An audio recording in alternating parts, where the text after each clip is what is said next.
hoje o nosso quarto encontro, certo?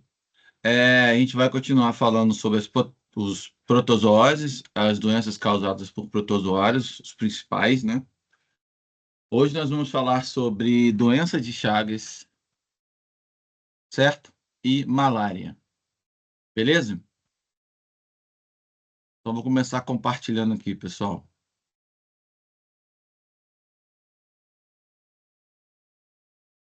Vocês estão conseguindo enxergar o slide, gente? Sim, professor. Sim, professor. Beleza, então vamos lá. Começar com doença de Chagas, né? Tem características gerais, reino protista, porque eles são protozoários, claro. Filo, Euclenozoa. Classe, Zoomastigófora. Ordem, Kinetoplastida. Família, Trypanosomatidae. Gênero, Trypanosoma. Espécie, Trypanosoma cruzi, tá? Causador da doença de Chagas. Trypanosomíase americana, também chamado, ou esquizotripanose, tá? Tem vários nomes também que são similares, né? Em outros lugares, a doença de Chagas, certo? Igual a Giardia, lembra? A gente falou de 3 nomes da Giardia na nossa segunda aula, né? Giardia duodenalis, é isso? Giardia lamblia e Giardia intestinalis. Aqui também são 3 nomes, tá bom? Mas o mais comum mesmo é aparecer doença de Chagas. Então é importante, ó. Foi descrita em 1909 pelo pesquisador brasileiro Carlos Chagas. É uma infecção causada pelo protozoário flagelado denominado Trypanosoma cruzi e vai ser transmitido por insetos conhecidos como barbeiros, tá? A maior prevalência em países da América Latina. A Organização Mundial da Saúde estimula de 16 a 18 milhões de indivíduos infectados, certo? Então, no Brasil, estima-se a existência de 3,5 milhões de pacientes infectados, dos quais 20 a 30% apresentam um comprometimento cardíaco por conta da ação, né? Eu conheci uma senhora em que ela não faleceu exatamente por causa da doença, mas é claro que ela acabou falecendo porque o coração dela não era tão forte por conta da doença.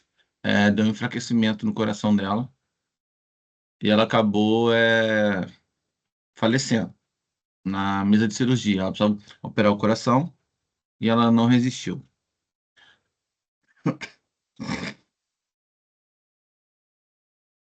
Beleza, gente? Até aqui, tranquilo?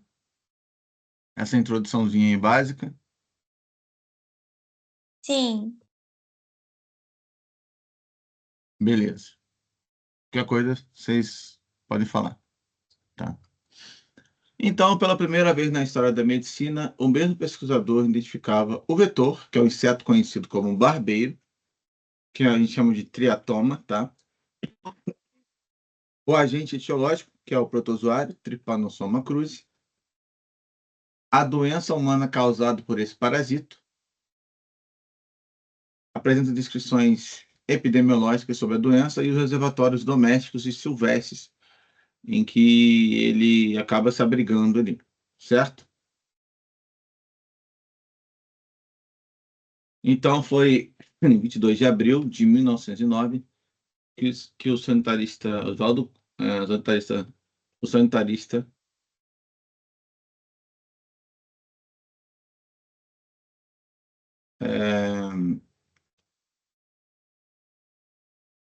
na verdade, né, anunciava a Academia Nacional. Na verdade, né, o sanitarista Oswaldo Cruz anunciava formalmente a Academia Nacional de Medicina descoberta por Carlos Chagas, de uma nova doença, a doença de Chagas. Certo? Então, foi aí o Oswaldo Cruz, né, que chegou com abordando essa importância da descoberta do seu colega de trabalho aí, o Carlos Chagas. Beleza?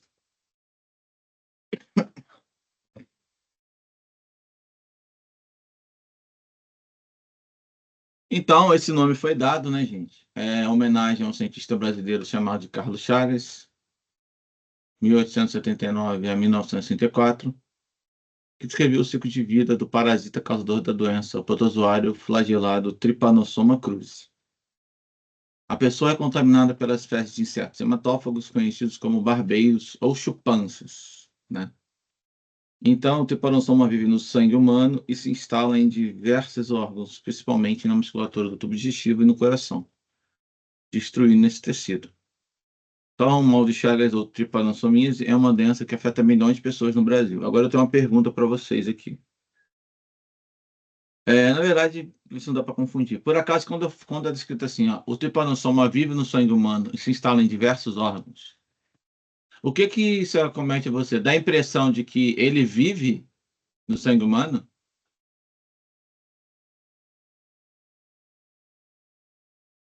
Ele vai estar lá sempre? Dá a impressão disso ou não, gente? Falam para mim. Falando dá a impressão que ele fica ali, mas que ele anda todo o sistema.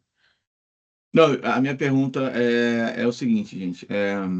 Eu estou perguntando se dá a impressão que ele sempre vai estar lá. Sim. Mas mesmo em pessoas não infectadas, isso que eu estou perguntando.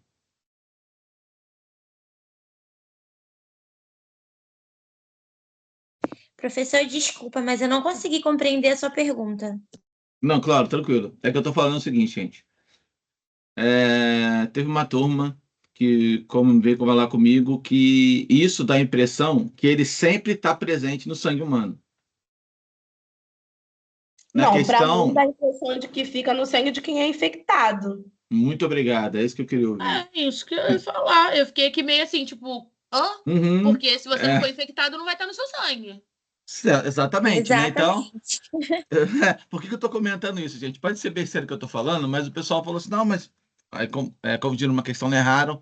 Ah, professor, mas aqui dá a impressão que ele está sempre no sangue, está errado numa questão. Lá. Eu falei, gente, não dá. Eu só quis, aí só está falando que quando ele está infectando um hospedeiro, é lógico, ele vai estar no sangue. É isso que está falando. Não tem nada falando que um hospedeiro de saúde, né, com saúde normal, sem ter nada, vamos falar assim, né? Nesse caso, sem Até ter o porque protozoário. no parágrafo anterior ao que fala sobre ele vive no sangue, fala a pessoa é contaminada pelas fezes. E depois de falar que ele vive no sangue humano, ou seja, de quem ele já contaminou. Uhum, exatamente. Eu tô comentando isso com vocês. Desculpa, pessoal, pode ser uma coisa meio boba assim, mas deixar claro, né? Caso alguém confunda isso. Vem me perguntar, professor, mas isso aqui tá errado, tá falando que ele vive sempre no sangue. Não, tá falando que ele vive sempre, né? Beleza? É isso então, gente, só para deixar isso claro, tá bom?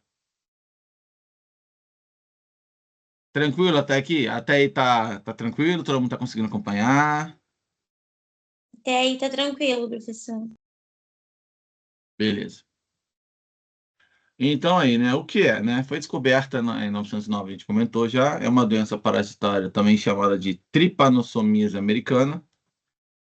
É a infecção causada pelo protozoário Trypanosoma cruzi, que é transmitida através das fezes de um inseto que é o barbeiro, conhecido como triatoma, tá? Ele é chamado de barbeiro, pessoal, porque ele pica geralmente na região do rosto.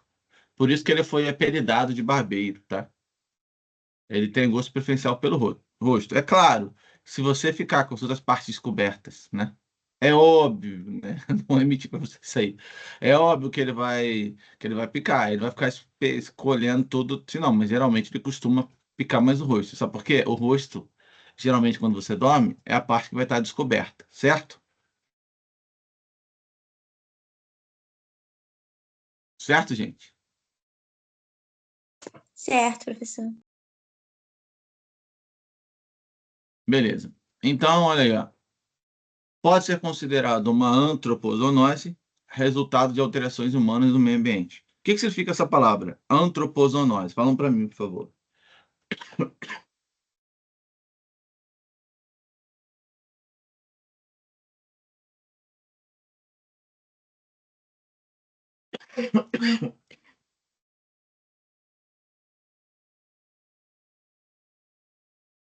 Alguém arrisca, gente?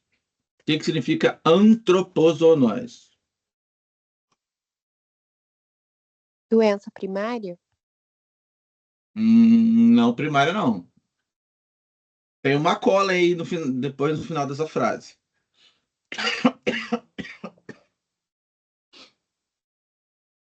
Antropo vem de quê? Ação de quem?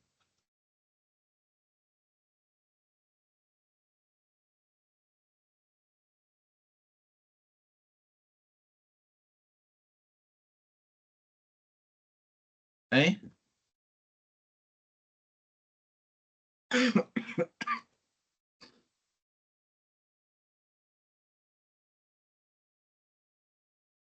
Aí, gente, falam para mim.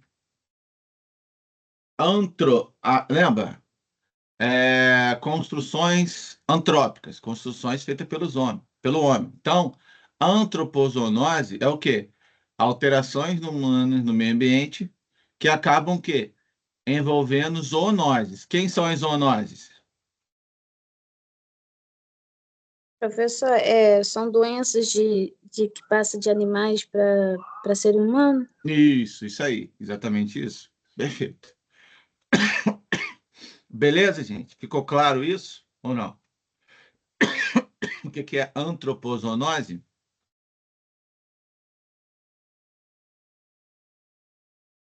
Sim. Beleza, então. Então, vamos continuar. Então, olha aí, ó, o ser humano foi incluído em seu ciclo acidentalmente ao invadir ectópagos naturais. O que significa essa palavra ectópagos? Gente, só um minutinho que eu vou pegar a minha garrafa de água aqui. Já volto.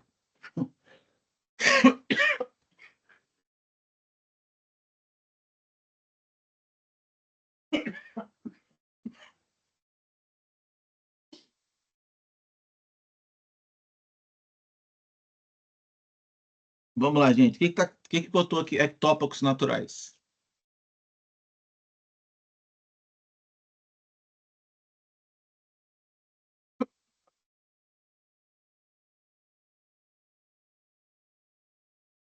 Esses ectópagos naturais, as áreas, né, os ambientes naturais. Os ambientes naturais, pessoal, que até dado momento não tinha invasão do ser humano.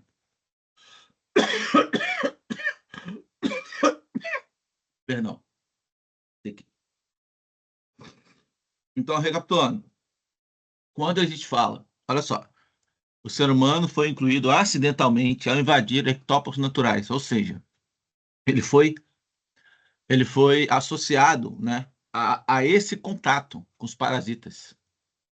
Entendeu? Ele meio que invadiu aquele ciclo de vida, aquele protozoário, esse inseto vivia lá no ciclo em que a gente acabou se metendo no meio, porque está geralmente em áreas de zona de mata, e a gente acabou interferindo. E com isso, a gente acabou fazendo parte do ciclo de vida dele. Faz sentido o que eu estou falando, gente? Ou não? Falam para mim, Sim. por favor. Show? Faz sim. Faz sim, Alguma... professor. Beleza. Alguma pergunta em relação a isso, gente? Falam para mim, tem alguma pergunta? Ou tá tranquilo, tá aí? Até o momento tá tranquilo. Beleza, então. Então vamos lá, ó. Transmissor da doença, eu tenho aí o chamado triatomínio, né? Que são os chamados vulgarmente conhecidos como os barbeiros, né? É o vetor que transmite tripanossoma para o ser humano, é um percevejo que pertence geralmente aos gêneros, tá? Gente, só para lembrar, gênero é gênero e espécie, lá no finalzinho lá da classificação, tá? Então, eu tenho triatoma, Pangstrógolos e Rhodnius, sendo a espécie mais comum o Triatomas infestans. Essa espécie aqui é a mais comum de causar, né, de ser o vetor, né, e o hospedeiro intermediário, claro, da doença de Chagas, tá bom? Beleza? Então eu tenho os gêneros Triatoma, Pranstrógolos e Rhodnius, tá bom? Gente, vamos lá. Como é que são os meios de transmissão? Eu tenho vetorial, que é através do vetor, que no caso é o barbeiro, tá? Posso infectar através de transfusão sanguínea. Se a pessoa estiver infectada, ela fazer transfusão de sangue, ela vai contaminar aquela pessoa que recebeu esse sangue. Se não for, é claro, né, gente? Você vai doar sangue, tem todo um processo, né? Assim, vou doar sangue, automaticamente o indivíduo vai receber, não. Primeiro, aquele sangue tem que ser avaliado, saber, né, direitinho. Não é assim que funciona, né? Até porque é para a pessoa que vai receber o sangue não correr risco. Beleza? Então, tem a questão transplancentária congênita, que é de mãe para filho, tá? A mãe, o bebê, quando está desenvolvendo na mãe, se a mãe tiver, pode passar para o bebê. E via oral Ô, também. professor. Oi, Ah, pode isso que eu ia falar. perguntar. Isso que eu ia perguntar, através da saliva também, né? Não, né? Saliva não. A via oral eu vou explicar agora. A via oral, pessoal, é na hora de você acabar comendo alimento contaminado. E sabe como é que isso acontece? Sabe como é que acontece, gente? Produto Atra... mal cozido. Não, gostaria de saber. Não, não é isso não. É através do açaí da cana-de-açúcar. Quando vai moer a cana e quando vão preparar o açaí, naquele momento de preparação, ele acaba sendo esmagado. No momento que ele é esmagado, o barbeiro é esmagado, o barbeiro morre. Mas o protozoário não morre. E ele fica lá. E ele Verdade, esqueci do sobrevive. açaí. Uhum. Aí que tá o problema. Porque a maioria da contaminação que acontece hoje em dia, gente, não é mais pelo vetorial. Porque não tem mais tanta. Quer dizer, tem casos de pau a pique ainda, mas antigamente era muito pior. Hoje em dia deu uma diminuída. Então, ele achou esse meio aí, ele se espalha. Por quê? O barbeiro, ele fica. Ele tem moradia perto de cana-de-açúcar e perto das árvores de açaí também, entendeu? Onde tem o açaí ali, ele fica ali pertinho rondando. Então, por isso que corre esse risco, tá? Mas desses daqui, hoje em dia, o maior tipo de contaminação é via oral, de longe. Faz sentido, gente? Faz sim, professor. Tá? Vocês estão vendo aí que isso aí já é desde 2008 já que tá isso. Já tem bastante tempo já, tá? Então, gente, olha aqui, ó. Além do que a gente falou agora, nós vamos acrescentar, né? Pelo vetor a gente já falou, transfusão a gente já falou. Pra vocês terem uma noção, até por acidente de laboratório também a gente pode considerar. Claro que não é muito comum, tá, gente? Vou deixar isso bem claro. Porque é muito difícil alguém, vai.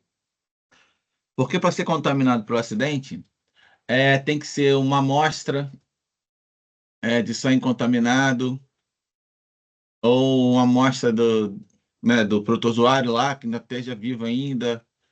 Abrir uma ferida e ter contato, ter contato com a ferida, entendeu? Não é tão simples assim. Por isso que eu falo para vocês que é mais difícil de acontecer. O transplante também é mais difícil, mas pode acontecer. Se a pessoa tiver contaminada e fizer transplante do coração, por exemplo, vai ter o transplante, passar para outra pessoa, morreu, mas fez transplante com ela, passa a outra pessoa também vai ser contaminada também.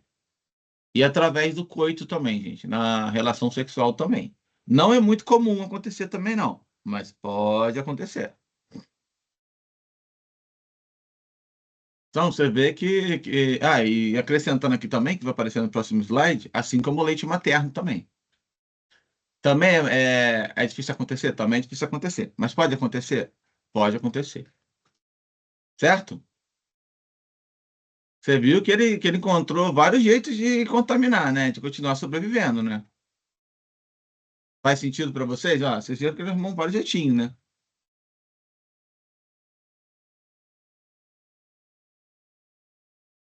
Não é isso, gente? Sim, professor. Show? Então, vamos lá. Olha aí, ó. Eu falei com vocês também aqui, ó, a questão do leite materno também, tá? Gente, outro ponto importantíssimo aqui para vocês não confundirem, tá? O barbeiro não é mosquito. E tem um outro probleminha que eu não comentei que é de suma importância. Vamos lá.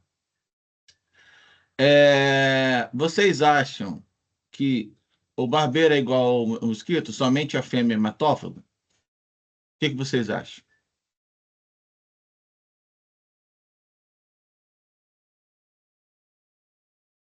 Não sei dizer. Alguém arrisca? Eu acho que não. Você acha que não só fêmea que é hematófaga, quer dizer que tanto macho quanto a fêmea são hematófagos? Eu vou arriscar que sim. É isso mesmo. Aí que está o BO da situação. Inclusive as ninfas também. As ninfas são os filhotes, né? Vamos falar assim.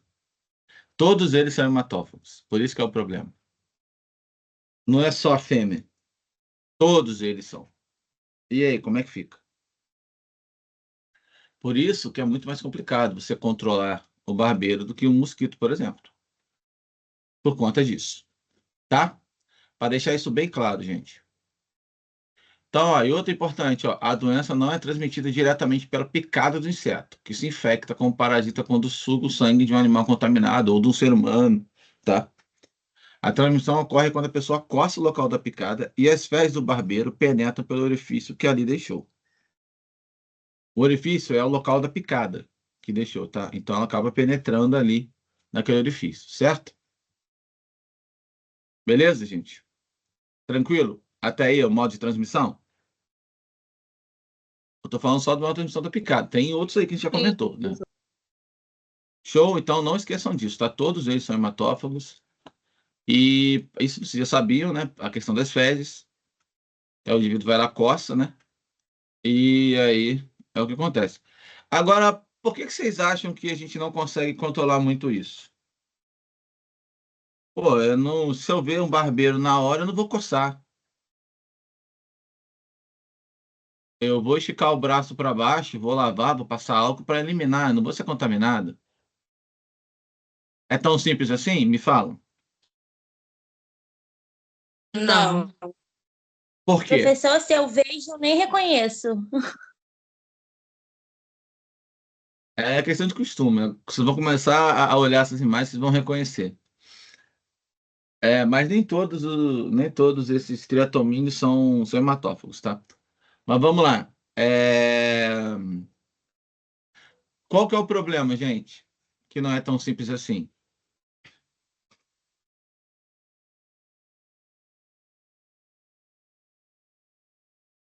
Sabe por quê? Posso falar então?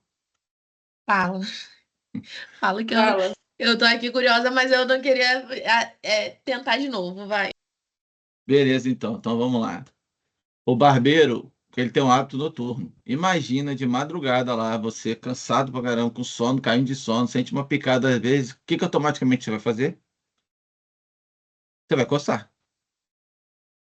Dificilmente você vai parar para olhar, para ver se que te picou, que fezes, Enfim, não vai. Você não vai fazer isso, gente. Você não vai. Tá? Não vai. Já coça no automático.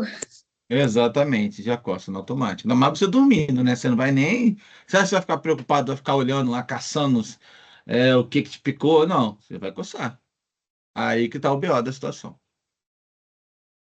Então, gente, claro, né? No nosso caso, nossa realidade aqui, a gente ter contato com o vetor diretamente é pouco provável, tá?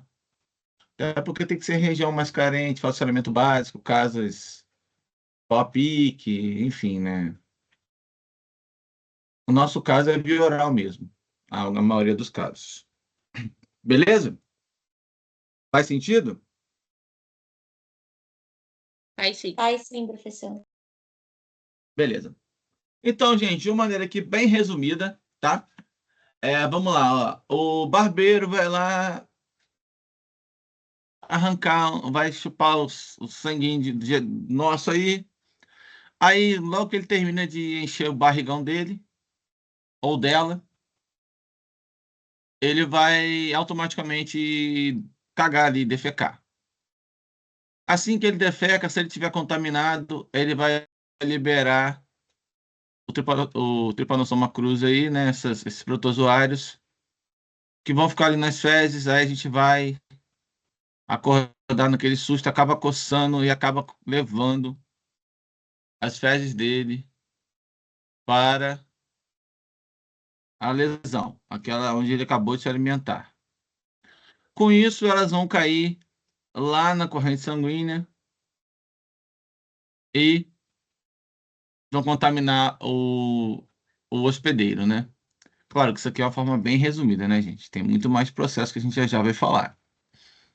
Mas a situação é complicada, hein? Não vou mentir para vocês não, hein?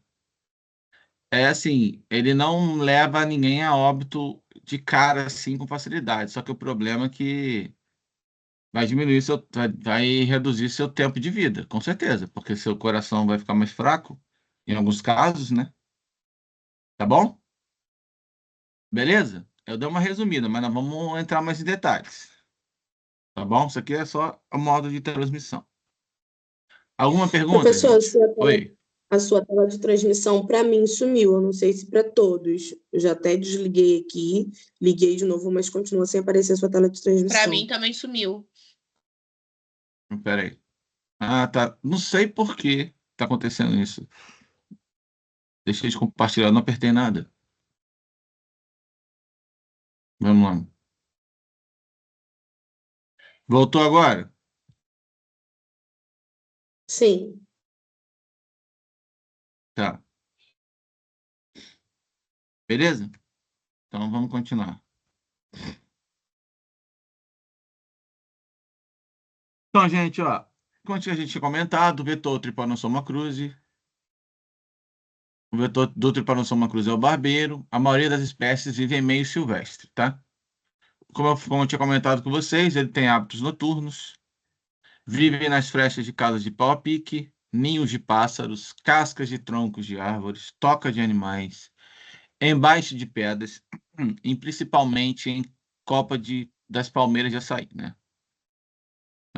Corrigindo, né, gente? Não é. Tanta coisa na cabeça. É palmeira de açaí, tá? Não é árvore, não. Palmeira de açaí. Vamos dar uma especificada melhor nisso, né? Então, de novo, as três espécies que a gente tinha comentado, tá? Do barbeiro, que são os três que transmitem a doença, certo? Olha aí, ó.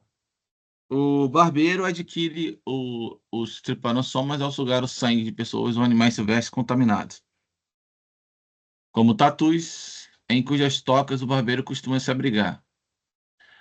Aí fala que os maiores reservatórios naturais é o tatu, tá? Do Trypanosoma cruzi, que é do protozoário. Beleza? Mas ele também pode ser encontrado em ninhos de pássaro, cascas de tronco de árvore, um monte de lenha embaixo de pedras. Os barbeiros também costumam se esconder em frestas de casas de pau a pique ou de barro. Porque tem espaço, gente. Tá? Ele não vai ser encontrado em casa de cimento, porque está tudo fechado. Né? Certo?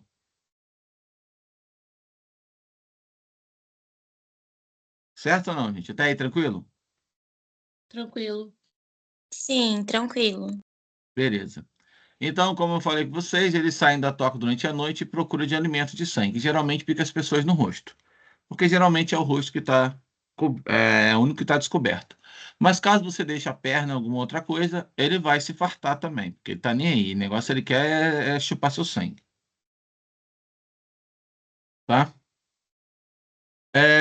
Gente, olha aí. Ó, quando acontece, como eu comentei com vocês, o tripanossoma vai penetrar lá na corrente sanguínea, a primeira coisa que ele vai fazer, assim que ele cai na corrente sanguínea, é procurar uma célula. Então, ó, imagem número 1 aqui, ó, ele aqui, ó. Ele vai aderir-se à célula muscular cardíaca, claro, porque eu vou falar do coração, né? Ele vai penetrar na célula do miocárdio. Olha aqui, ó. Ele penetra na célula do miocárdio. Só que quando ele penetra, gente, sabe o que vai acontecer com o flagelo dele? Porque ele é flagelado, né? A gente falou sobre isso, certo? Ele vai perder o flagelo e vai ficar lá no músculo. cardíaco, lá no músculo do coração. Olha lá, ó. Vai mudar de nome. Já já eu vou falar para vocês como é que se chama cada um dos nomes, tá? Combinado? Eu vou começar a dar nome aos bois. Ah, por que isso aqui é chamado isso aqui e tal? Mas, entenderam agora? Esse é meio que o ciclo dele é simplificado também, na parte interna, né? Ele vai lá, cai na corrente sanguínea, vai caçar uma célula muscular, vai penetrar nessa célula e vai perder o flagelo, tá? E vai se alojar na parte interna dela. Já já nós vamos continuar essa ideia. Até aqui, pessoal, vocês estão entendendo? Tá fazendo sentido na cabeça de vocês ou não? Tá, sim. Beleza, então, qualquer dúvida vocês falam que eu explico de novo, repito, de outro jeito, não tem problema. Mas não deixam passar não, tá? Então, gente, vamos lá agora. Agora eu vou dar nome aqui aos bois, né? Vamos lá, ó. Quando ele está dentro dos tecidos do hospedeiro vertebrado, está lá na forma dele a mastigota, sem flagelo, eu vou chamar a forma de amastigota, tá? A palavra mastigota lembra flagelo, cauda, tá? A na frente lembra negação. Então, amastigota, ou seja, sem flagelo. Faz sentido ou não? Sim. Show? Agora, essa forma aqui, gente, epimastigota, ela fica lá no interior do intestino dos triatomíneos. Quem são os triatomíneos? O barbeiro, certo? Só vai ser encontrado no barbeiro. Quando eu for explicar o ciclo, vocês vão ter uma noção do que eu estou falando. É porque ele tem que passar por essa forma para depois voltar a ter a forma tripomastigota novamente. A forma infectante para o barbeiro é epimastigota. Para nós, seres humanos, é a tripomastigota. Olha só.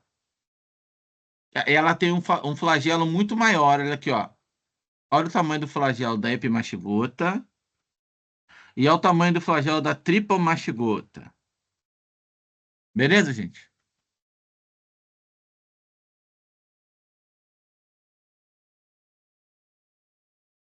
Tranquilo ou não, gente? Até aqui. Falam para mim.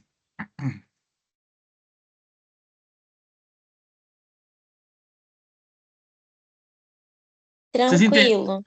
Tá? Então, ó, é importante lembrar o quê?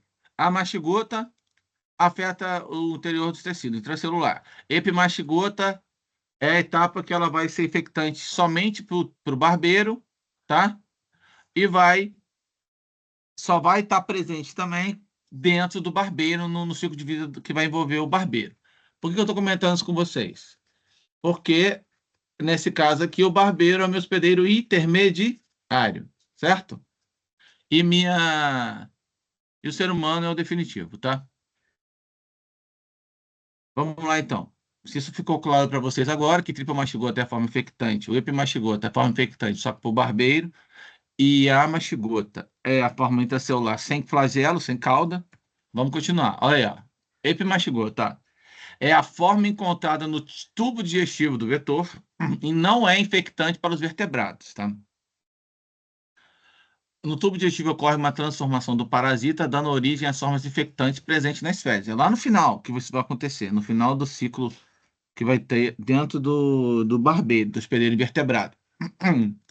No sangue dos vertebrados, o Trypanosoma cruzi se apresenta sob a forma de tripomastigota, que é uma fase que eu vou denominar de fase extracelular. Ele é extremamente móvel, está presente na fase aguda da doença, constituindo a forma infectante para os vertebrados, tá? E a mastigota é a minha fase intracelular, está presente nos tecidos dos vertebrados infectantes, apresenta o flagelo bem reduzido, tá? E é na fase crônica da doença. Então, recapitulando, tripomastigota, epimastigota e amastigota. Show? Ficou claro isso, gente? Amastigota, Até aqui ficou tripomastigota. claro. Show?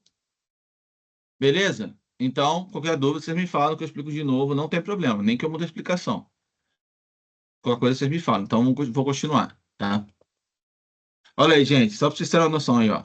Amastigota, como é que fica? Fica igual um formigueiro olhando de longe, ó. Tá? Tripomastigota. Aí, ó. Olha o tamanho do flagelo aqui de longe olhando. Ó. Olha o tamanho, ó. Aqui, ó.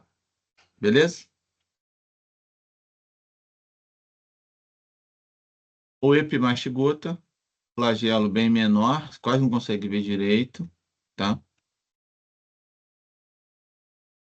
Ó, para deixar claro, eu tenho aí um ciclo heteroxênico, né? Ou seja, eu tenho hospedeiro definitivo e intermediário, certo? Eu vou ter aí meio extracelular, que vai acontecer no vetor, e intracelular no hospedeiro vertebrado, tá? Aí, no hospedeiro vertebrado, eu vou ter aí a forma amastigota, que vai ser aquela intracelular, e a forma tripomastigota sanguícola, que é aquela que vai estar na corrente sanguínea. É ela que vai ser, essa forma vai ser ingerida pelo, vai ser ingerida pelo barbeiro, tá? Aí eu vou ter um processo, já já vou entrar nesse detalhe, tá bom? Até aqui, gente. Tá tranquilo? Show? Tranquilo. Tá. Então vamos lá, pessoal. Agora eu vou pedir uma atenção de vocês. Prestem bem atenção em que eu vou falar agora, cada detalhe, tá? Vamos começar aqui, ó. Vamos lá, ó. Vamos fazer o seguinte, ó. Vamos lá. Eu tenho um indivíduo, né? Acabou de ser picado. Olha lá, ó. O barbeiro vai lá, vai fazer o repasse sanguíneo, se alimentar desse indivíduo. Ele libera as formas chamadas tripomastigotas metacíclicas, tá? Que são as formas infectantes, tá bom? A gente chama de tripomastigota metacíclicas, tá bom? Vai sair junto com as fezes, com a urina do triatomínio durante o repasse sanguíneo dele, ou seja, conforme ele vai sugando seu sangue lá. Beleza, cagou lá, junto com o xixi, vai junto, você vai lá, coça, acaba penetrando essas formas tripomastigota metacíclica. Elas acabam invadindo umas células hospedeiras, tá? Assim que elas invadem, gente, elas perdem os flagelos, tá? Elas invadiram, perdeu os flagelos. E quando elas perdem os flagelos, elas vão se diferenciar em quê? Em amastigota, certo? Diferenciar em amastigota e vão se multiplicar. Beleza? Aí, gente, vamos lá. Quando ela multiplica, o que vai acontecer? Dentro da célula, ela vai se transformar em tripomastigota metacíclica novamente. Aí essa tripomastigota eclode essas células, tá? E parte delas vão invadir uma nova célula e parte delas seguem na corrente sanguínea. Certo ou não? Até aí vocês entenderam?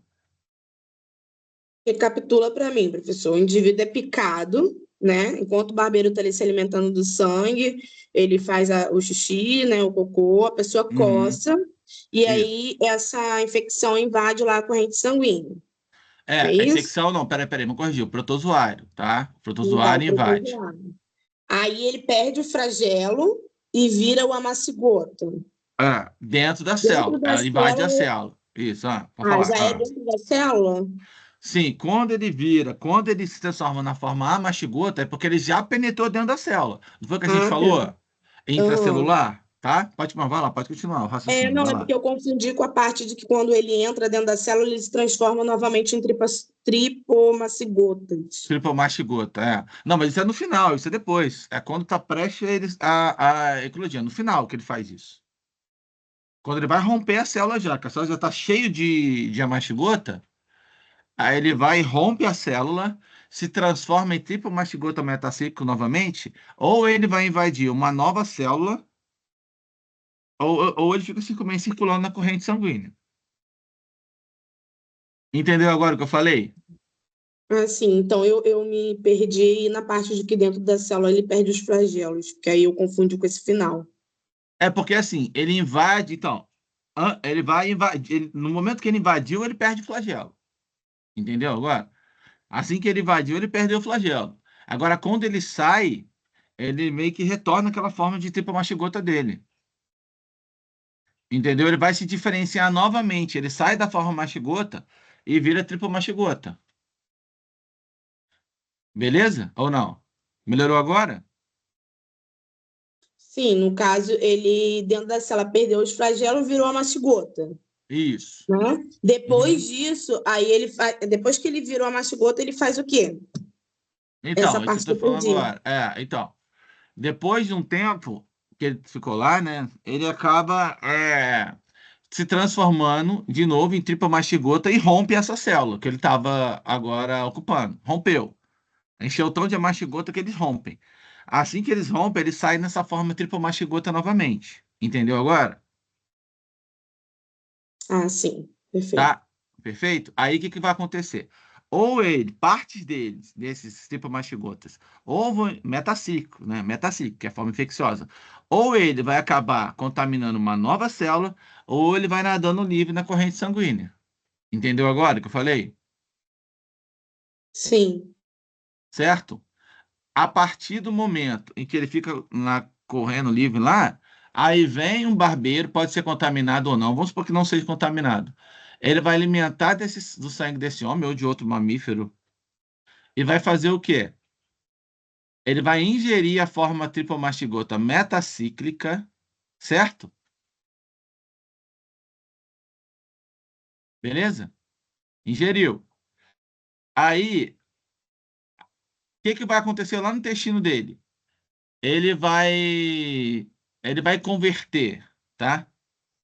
Ele vai converter essa forma tripomastigota dentro do intestino do barbeiro para a forma epimastigota e vai se multiplicar na porção do intestino lá. Vai se multiplicar, resumindo. Ele vai se transformar de tripomastigota metacíclico, vai se converter para epimastigota, certo?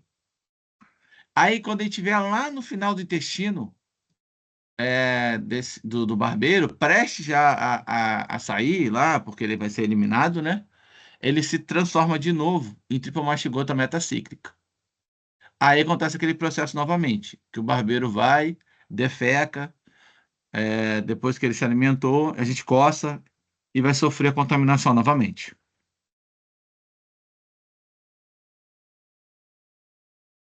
Ficou claro o que eu falei ou não, gente? sim. Eu sei que é muito nome, tá? Eu compreendo, mas assim, não acabei entendendo. Vocês lembrando que a base é o quê? A epimastigota só vai estar presente no barbeiro. E dentro do ser humano, ou vai ser a mastigota ou tripomastigota, que a forma tripomastigota é aquela forma extracelular e intracelular sempre vai ser a mastigota, já fica mais fácil vocês lembrarem do processo, certo?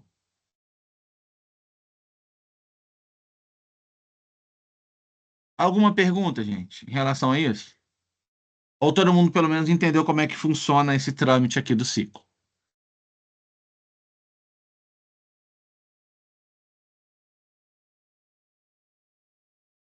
Deu para entender com sua explicação, professor, mas confunde a cabeça um pouquinho, hein?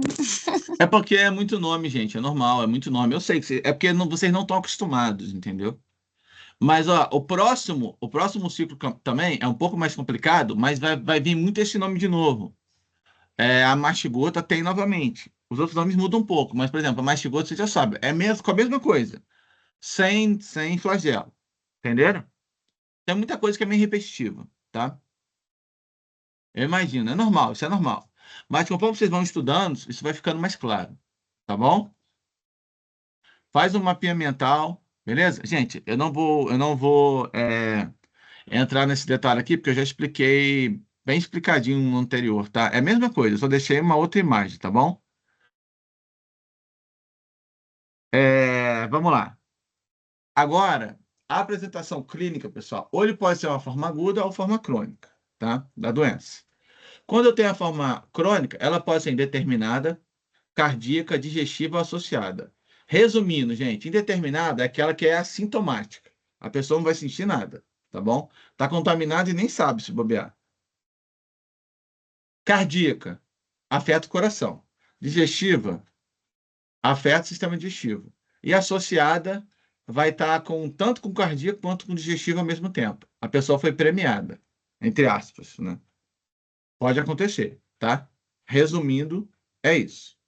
Então, indeterminada é assintomática, cardíaca contamina o coração, digestiva o sistema digestivo e associada é tanto cardíaco quanto digestivo ao mesmo tempo.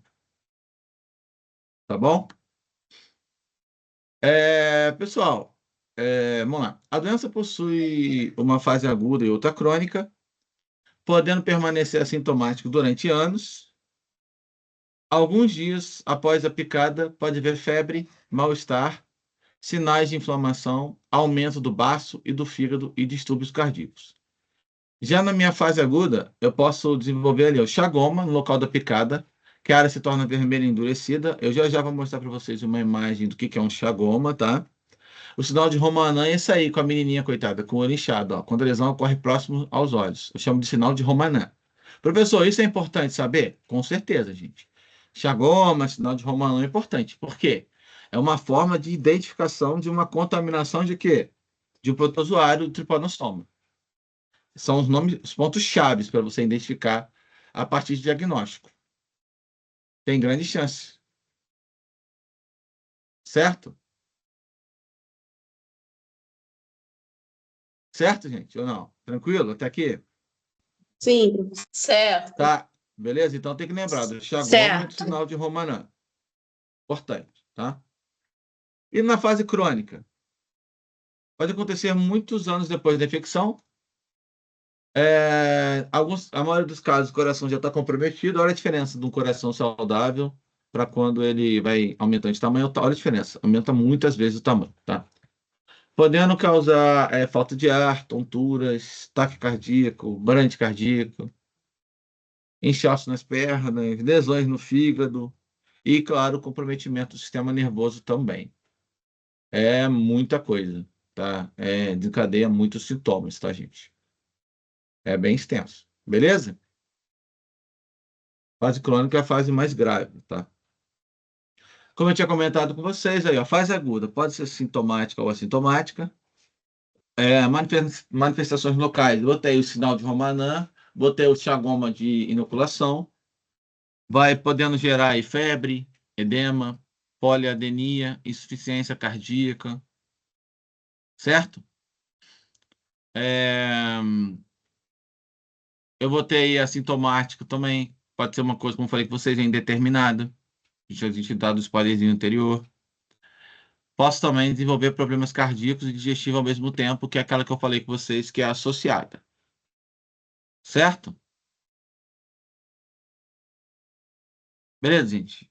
Até aqui alguma pergunta, alguma dúvida de alguma coisa aqui, ou tá tranquilo? Vocês estão conseguindo acompanhar? Pelo menos tá fluindo alguma coisa. Esse sinal Até aqui tá fluindo. românio ali, esse sinal de românio, professor, que os olhos da pessoa ficam inchados, só quando a picada é próxima aos olhos, né? Isso aí, isso aí. Só vai aparecer quando for picado próximo aos olhos. Fora isso, não vai. Fora isso, vai ser chagoma de inoculação. Tá bom? Vou mostrar a imagem para vocês como é que é um chagoma. Tranquilo?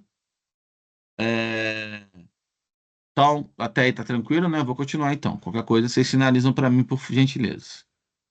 Olha aí, ó. Fase aguda, febre, cefaleia, mialgia, astalgia, diarreia, vômito, miocardite aguda, pericardite, cardiomegalia, insuficiência cardíaca, arritmia, edema de face ou de membros inferiores. Eu vou ter lesões de porta de entrada. Por que fala lesões de porta de entrada? É onde ele picou, tá? Onde o barbeiro picou. Aí, ó, sinal de Romanã. Olha o chagoma de inoculação, como é que é? Parece uma lesão em carne viva, ó, tá vendo? Só que é endurecida. Olha aqui a mão do indivíduo, como é que fica. Certo? Melhorou agora, pessoal? Ou não? Sim, professor. Sim. Show? Então você vê que está muito relacionado a sintomas relacionados ao coração, né? E claro também, né? Quando ele fala aqui de dor de cabeça, né? Que é uma resposta do sistema imune, diarreia, vômito também, enfim, pode estar relacionado também ao sistema digestivo. tá? A infecção lá. Ó, então, a indeterminada ocorre em 50% a 60% dos casos. Ou seja, sintomático pode ser a metade ou um pouco mais da metade. A maioria não tem sintoma nenhum, pessoal, tá? E sem sinais de comprometimento do aparelho circulatório digestivo. Digestivo ocorre em apenas 10% dos casos. Evidências de acometimento do aparelho digestivo que frequentemente evolui para o megacólon ou megaesôfago, tá? E a cardiodigestiva, que é a que eu comentei com vocês, que afeta os dois ao mesmo tempo, acontece só em 5% dos casos. Ocorrência concomitante de lesões. É porque são lesões em áreas em conjunto. Aí acaba infectando os dois órgãos. Certo?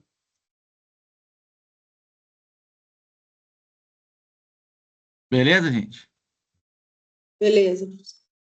Então isso aí ficou claro para vocês, a diferença de cada uma delas, né? Na fase crônica. Sim. Tá, aqui só deu um exemplo, tá, gente? Forma digestiva, falou aqui, né? Mega esôfago vai causar o quê? Disfagia, regurgitação, dor esofagiana, pirose, odinofagia, tá? O megacolo, constipação intestinal, disquesia, distensão abdominal, torção do intestino, fecaloma. Tudo isso aí são sintomas que vai acontecer se eu tiver um tamanho exagerado do esôfago e um tamanho exagerado do cólon também, tá? Isso aí vai gerar sintomas por conta disso. Ok?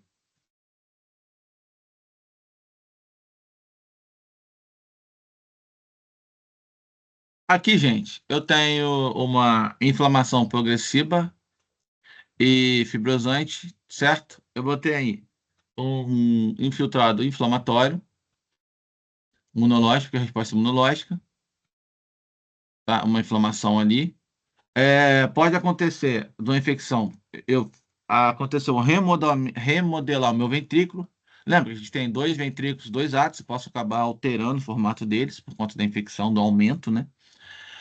Posso gerar trombas, aneurisma, posso ocasionar também arritmia, ou seja, tudo isso aqui que a gente comentou agora pode ser causado através, né, da contaminação do coração por esse protozoário.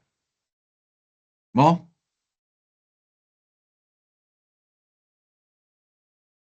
Então, manifestações clínicas de modo geral, eu botei aí insuficiência cardíaca, arritmia, tromboembolismo e pode levar à morte súbita também, gente. Pode ser casos mais graves, né?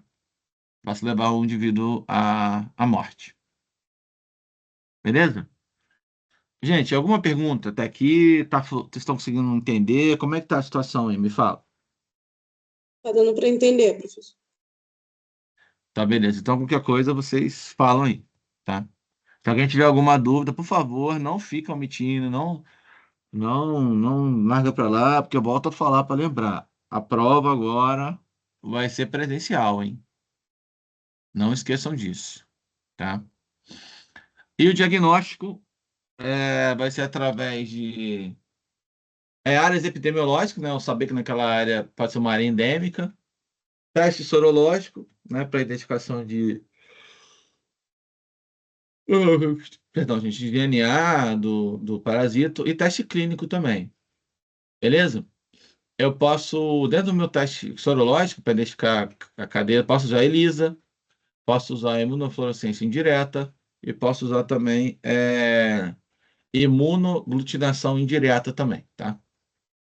Beleza? E eu posso usar também de exames complementares, como fazer eletrocardiograma, radiografia do tórax, ecocardiograma, teste ergonométrico, eletrocardiograma dinâmica também, enfim, tem uma série de exames complementares que podem ser usados para ver, basicamente, gente, ver batimento cardíaco, ver o tamanho do coração, esse tipo de coisa, né? Ou eu fazer teste sorológico para testar se vai dar positivo para esse tipo de protozoário, certo?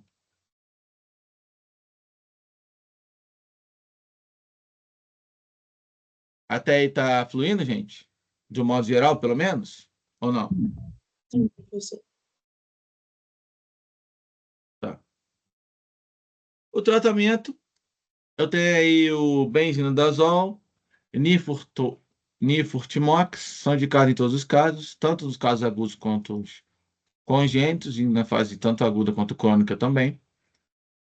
Mas, em termos de eficácia, na maioria dos casos agudos, tem melhoria de 60% e dos congênitos em 95%. E apresenta ainda uma relativa eficácia entre 50% a 60% de casos crônicos recentes. Tá? Então, é normal falar isso, né? Devido à maior eficácia do tratamento na fase inicial da enfermidade, é importante a descoberta precoce da doença. Tá?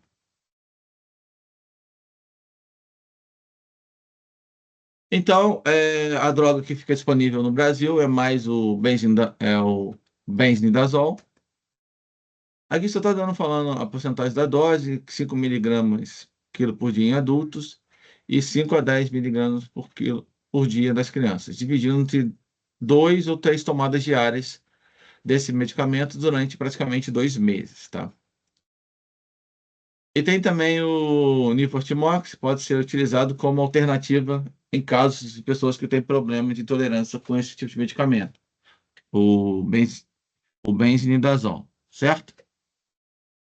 Embora não seja tão simples de arrumar. Então, o tratamento sintomático depende das manifestações clínicas também, se está na fase aguda ou crônica, dependendo do meu sintoma, é que eu vou tomar o medicamento, tá? Isso é muito voltado para o sintoma, certo? E nas formas digestivas, é indicado um tratamento como dietas, laxantes, lavagens ou até cirúrgico, dependendo do nível de estágio que tiver a doença. Beleza? Então, ó, eu tenho benzimidazol e nifurtimox, certo? Certo. A profilaxia, gente, é um modo geral, né? Ó, melhorar a habitação, se você mora perto de zona de mata, trocar, se puder possível, sair daquela área e ir para outro lugar. Fazer reboco e fechamento em rachaduras e frestas na casa. Ter portas e janelas. Manter uma limpeza periódica nas casas e seus arredores. Construir galinheiro, paiol, tulha, chiqueiro. Depósitos afastados das casas e mantê-los limpos. Retirar ninhos de pássaros dos beirais das casas. Aplicação sistemática de inseticida. Se prevenir, saber se precisar de transfusão, né? Claro, o sangue precisa ser estudado antes de fazer essa transfusão, tá? E, é claro, em laboratório, fazer uso rigoroso de normas de biossegurança e não podendo faltar aqui, na profilaxia, o quê? Controlar também os alimentos, né? Com higienização correta. Não é isso? Para evitar a contaminação de quem? Através do Trypanosoma cruzi no açaí e na cana-de-açúcar. Também. Certo? Pessoal, por que botou aqui, por exemplo, galinheiro e chiqueiro? Porque, vamos lá, o galinheiro, por exemplo, eles vão acabar indo se alimentar das galinhas. Só que as galinhas também vão predar eles. Então acaba que a galinha a galinha vai acabar podendo ser contaminada e a gente não, né? Certo? Mas é claro também que a galinha vai controlar também o nível de população do barbeiro. Eu já li também, professor, para nesses lugares colocar cal. É isso? O cal também afasta eles? Cal? É. Bom, isso aí é interessante, porque isso aí eu não tinha ouvido falar ainda não. Mas isso aí é bem recente, né? Que você está falando? Não, porque como eu estava lendo sobre o trabalho que o senhor passou, Uhum. aí eu não sei onde eu li, mas falou sobre isso, para lugar de galinheiro, né? Você jogar cal em volta desses lugares, porque afasta. É por Não causa sei. do odor, né? secar, É o não sei. o cheiro forte também, né? É. Aí afasta ele. Para quem não sabe, os insetos têm um olfato bem desenvolvido, tá, gente? Mesmo eles não tendo nariz, eles têm um olfato bem desenvolvido. Inclusive, a gente usa, até para mosquito em casa, a gente usa um aparelhinho que ele libera uma substância também que afasta as fêmeas de noite. Esses mosquitos aqui, o Culex, que é esse mosquito normal que fica de noite aqui, que a gente sofre com ele, é afastado também, por conta desse aparelho que libera uma substância que afasta eles. O cal tem essa ação também, pelo que eu entendi de cara, você comentou aí, tem a mesma ação semelhante com o barbeiro. Certo? Certo, professor. Beleza, beleza. Olha aí, gente, ó. Eu já comentei isso com vocês. Olha aí, ó. Controle químico do vetor transicional, controle rigoroso com hemoderivados na transfusão de sangue, transmissão vertical, identificação das gestantes que têm doença de Chagas, fazer triagem do recém-nascido também, para saber se ele não foi contaminado, coitadinho do bebê. E a transmissão oral é cuidados na hora da higiene de produto e manipulação de alimentos também, no caso da cana-de-açúcar e do açaí. Certo? E, gente, ó, vocês têm um papel importantíssimo para fazer isso. Ó. O que vocês podem trazer? Ó, assistência de enfermagem, ó. Consulta de enfermagem, vão consultar também o paciente. Vocês vão fornecer para eles ações educativas. No caso, pedir também para acompanhar com o médico também a indicação de uma sorologia. Orientações quanto ao tratamento que ele deve fazer. Explicar para ele também a importância deles manterem a medicação que o médico passar para eles, tá? Esclarecer que eles não podem doar órgão e nem sangue. E eles têm que ficar bem afinco para o tratamento. Beleza, gente? Isso aí é trabalho de vocês, certo? Então você já sabe.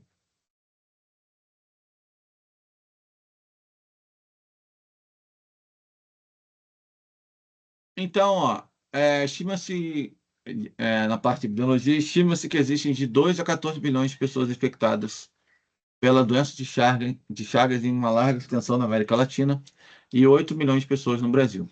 Dos infectados, aproximadamente 20 mil morreram por ano. Os indivíduos mais antigos fazem parte da população pobre que reside em áreas precárias e principalmente nas que vivem na zona rural. Então, no Brasil, é considerada a quarta doença de maior impacto na saúde pública. Tá? Até hoje, como eu falei com vocês, claro que o número de casos agora é muito maior para o oral, né? Aí, gente, um mapinha mental aí, para a gente fechar a doença de Chagas, para ajudar vocês também. Agora, só uma pergunta. Gente, tranquilo ou não?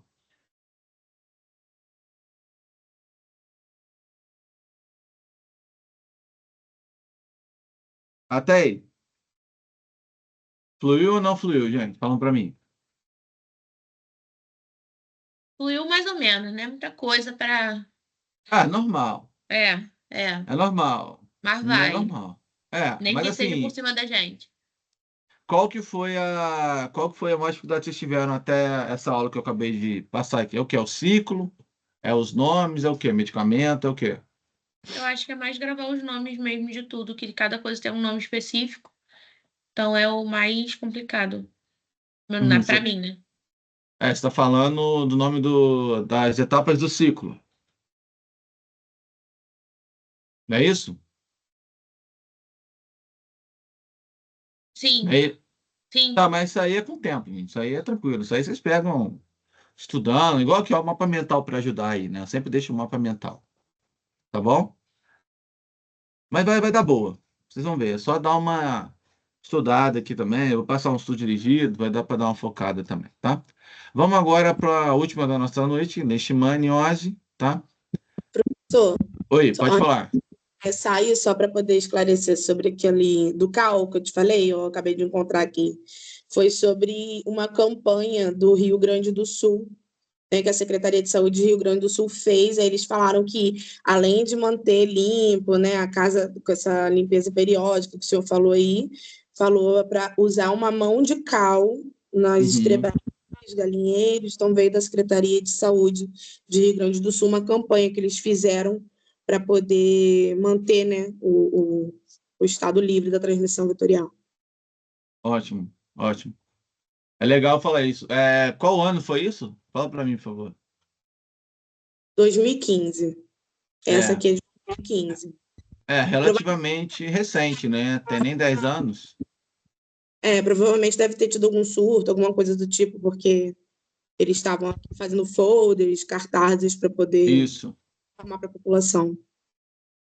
Perfeito, perfeito. É legal você saber. Eu não tinha ouvido falar nisso, não. Se eu ouvi falar, foi muito vago. Talvez se eu ouvi falar, assim, talvez eu tenha até esquecido também. Tá, mas isso é legal trazer isso aí, gente. Com a vontade de você trazer alguma coisa importante para a gente poder debater aqui também, né? Para a gente dar uma ampliada no nosso conhecimento, certo? Isso aí, parabéns pela iniciativa, tá? É, então, gente, agora a questão também da leishmaniose, né? Eu tenho aí a minha leishmaniose. Aí, ó, taxonomia, protozoário, Leishmania brasiliensis, reino protista, subreino protozoa, filo, Sarcomastigófora, subfilo, Mastigófora, classe, Zoomastigófores, ordem Quinotoplástida, família Trypanosomatidae e gênero Leishmania, tá? Então, vamos agora ao essencial. É uma doença transmitida por protozoários do gênero Leishmania. No Brasil, existem atualmente 6 espécies de protozoários responsáveis por causar a doença humana. As variedades mais encontradas são a leishmaniose visceral e a leishmaniose tegumentar americana, tá? A visceral, gente, resumindo, acaba afetando o fígado, o baço, tá? Ou seja, é a contaminação interna. Vamos falar assim, né? E a leishmaniose tegumentar americana é no tegumento da pele, é na pele, tá? Vai causar lesões na pele. Beleza? E nós vamos falar sobre os tipos de protozoário responsável e, claro, sobre os 2 tipos de leishmania. Então, agora falando sobre protozoário, ele é flagelado também, tá? Hoje a gente viu 2 flagelados.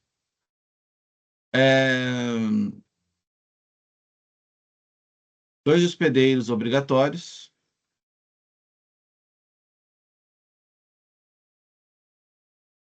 Tá? Ele é heteroxênico, beleza?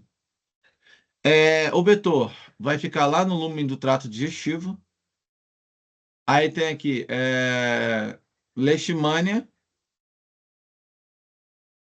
e também aviánia, subgênero. Enfim, não vou entrar nesse detalhe, mas o que importa aqui é o seguinte, ó.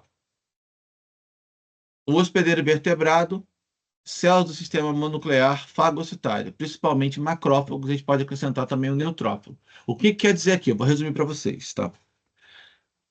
Esse protozoário, ele vai afetar, sabe quem, gente? O macrófago e o neutrófilo, lá do sistema imune, tá? Nós vamos entrar nesses detalhes aí, certo? Então, ó, ela é causada pelo protozoário flagelado chamado Leishmania brasiliensis e Leishmania chagassi, que vai invadir e se reproduzem dentro das células que fazem parte do sistema imunológico da pessoa infectada. Estes são parasitas de células fagocitárias de mamíferos e utilizam flagelo nas fases extracelular do seu ciclo de vida, tá? É bem semelhante. O ciclo de vida dele lembra um pouco o Trypanosoma cruzi, com umas modificações, tá? Certo? Até aqui, gente. Vocês estão entendendo o que eu falei? A questão de células fagocitárias dos mamíferos? Ou não?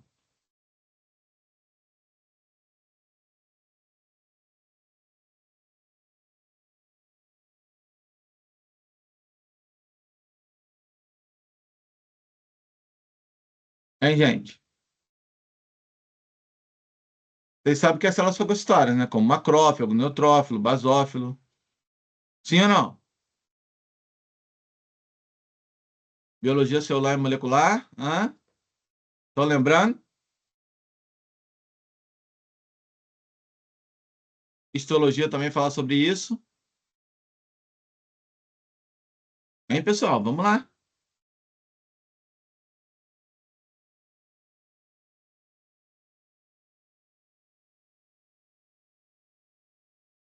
Vamos lá, gente. Alguém tá me ouvindo? Professor, Oi. sim, desculpa que eu saí aqui rapidinho, mas eu tentei correr para responder, sim. Então beleza. Então beleza. Ficou claro, tá bom. Então, gente, ó, eu tenho aí, ó. Olha, aqui já muda, hein? Vamos lá. Ó, aqui eu tenho forma promastigota, paramastigota, promastigota metacíclico e amastigota, tá? Ó, a minha forma promastigota, paramastigota e promastigota metacíclica vai acontecer no inseto, tá? E a amastigota vai acontecer no hospedeiro mamífero, beleza? Então aí, ó, macrófago com amastigota e aqui o exemplo das formas promastigotas, certo? Quando eu falar do ciclo, vocês vão entender um pouquinho melhor, tá? Então, ó, promastigota metacíclica vai ser infectante para o inseto nesse caso, tá bom? Nesse caso aqui é o contrário. E a mastigota, hospedeiro vertebrado. Vai ter reprodução por divisão binária em ambos os casos, tá? Ambos os casos eu vou ter reprodução aqui, falando só das duas assexuadas, tá? Beleza? É só lembrar, divisão binária, assexuado, porque não tem encontro de gametas, não há troca de carga genética, não há troca de, né, não há troca de carga genética, tá? Beleza, gente? Até este momento, tá fazendo sentido ou não? Sim, Qualquer coisa, vocês, pelo amor de Deus, me falem. Deixa passar não, hein? Ó, gente, eu vou só falar aqui rapidinho, tá? Não vou nem cobrar muito morfologia para vocês, só para vocês terem uma noção como é que é, ó. São formas mais alongadas, ó. Essa aqui é a forma amastigota e essa aqui é a forma promastigota, tá? Então, olha aí, a forma alongada, eu tenho flagelo livre e longo emergido pela porção anterior, isso aqui na forma promastigota, núcleo arredondado, ou oval, na região mediana, cinetoplasta em forma de bastão, tá? Mediante entre a extremidade anterior e o núcleo. Isso daqui é a forma transmissora, tá? É essa daqui. Não é essa forma mastigota, não. A forma mastigota é aquela forma, o mesmo esquema da outra. Vai estar dentro do meu macrófago ou neutrófago, nesse caso aqui, tá? Olha a imagenzinha aí, ó. Olha que linda, ó.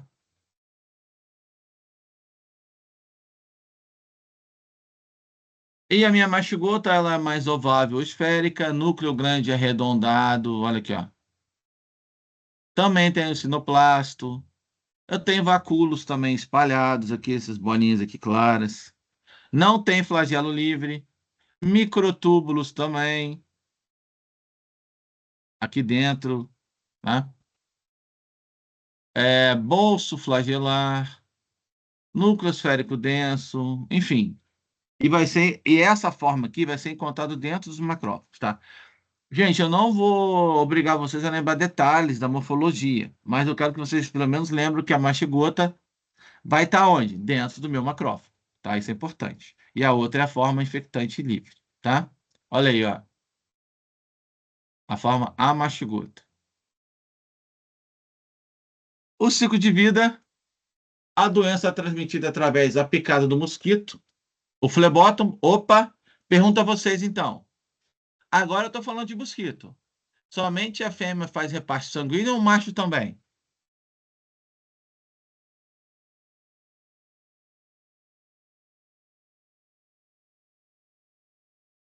só a fêmea, né? Só a fêmea, isso aí, tá? Então, o mosquito, ao picar um ser infectado para se alimentar, que tanto pode ser um cão ou um outro animal silvestre ou o próprio homem, ele vai acabar absorvendo esse parasita e vai se desenvolver atacando algumas células sanguíneas, tornando-se infectante após cerca de mais ou menos 7 dias, tá? Depois de 7 dias, quando o mosquito for picar outro invertebrado para se alimentar, ele vai deixar o parasita na sua corrente sanguínea, onde também vai se reproduzir e provocar a doença, tá? Então, ó, observação importante: sem o mosquito não vai haver ciclo. Por isso, o contato com cão contaminado, com sadio, ou simples contato de cão com homem, não fornece qualquer perigo, porque eu preciso do mosquito para isso, certo? E o contato do cão com cão, só vai dar problema se vocês usarem a mesma agulha de vacinação no um no outro. Certo? E o período de incubação, gente, é bem variável. Pode variar de 10 dias a 2 anos. Por isso que tem dificuldade na hora do diagnóstico. É uma discrepância muito grande. De 10 dias para 2 anos é muita coisa, né? Certo?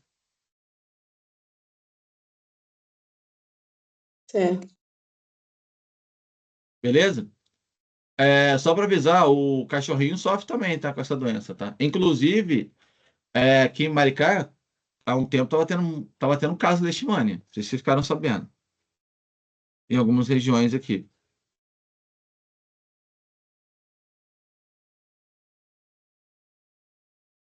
Ficaram sabendo, gente, ou não? Eu não. Então, teve uma época, teve tantos uns casos aqui, tá? Beleza? Vamos lá agora, pessoal. Agora, por gentileza, atenção total no que eu vou explicar agora. Por favor. Combinado? Combinado. Tá. Então, olha só. A fêmea, eu vou resumir aqui, tá? A fêmea vai lá, pica o mamífero. Assim que ela pica, ela vai liberar a forma promastigota metacíclica. Essa forma promastigota metacíclica vai atacar uma célula fagocitária, pode ser um neutrófilo ou um macrófago, tá? Assim que ela invade, ela perde o seu flagelo e se diferencia em amastigota. Até aí tá tranquilo? É o mesmo esquema da outra, tá? Se diferenciou em amastigota, não se diferenciou quando ela penetrou no interior da célula? Sim ou não? Sim. Sim. Show. Então, olha só, gente. O que vai acontecer? As amastigotas deixam a célula e acabam infectando novos macrófagos ou novos neutrófilos, ou mesmo sistema, circulam na corrente sanguínea com esse macrófago neutrófilo carregado de amastigota. Aí vem a fêmea, uma outra fêmea, flebotomine, contaminada ou não, vamos lá que ela não seja contaminada, se alimenta desse indivíduo e ele vai carregar esse macrófago, esse neutrófilo também. Aí dentro dela, lá no intestino dela, eclode, libera essa forma mastigota. Assim que libera, logo pouco que liberou, ela vai se diferenciar em promastigota procíclica, tá? Assim que ela se diferencia em promastigota procíclica, ela, depois de um tempo, se multiplica e vai se tornar novamente a promastigota metacíclica, certo? Eu volto ao estado daquela estado infectante, que é a promastigota metacíclica. Beleza? Depois, pessoal, ela vai migrar para a válvula faríngea, que vai ser a glândula lá de saliva do mosquito, da fêmea, do flebótomo. Ela vai ficar lá, até que vai chegar uma hora que ela vai picar novamente o indivíduo e ela vai regurgitar esses promastigota metacíclica no momento que ela está fazendo o reparto sanguíneo e vai contaminar o novo hospedeiro. E aí? Não é parecido com o anterior? Uma dúvida, professor. Lá no Pode falar. imunologia, o senhor falou que tanto a promastigota como a mastigota seriam divisão binária, correto? Correto.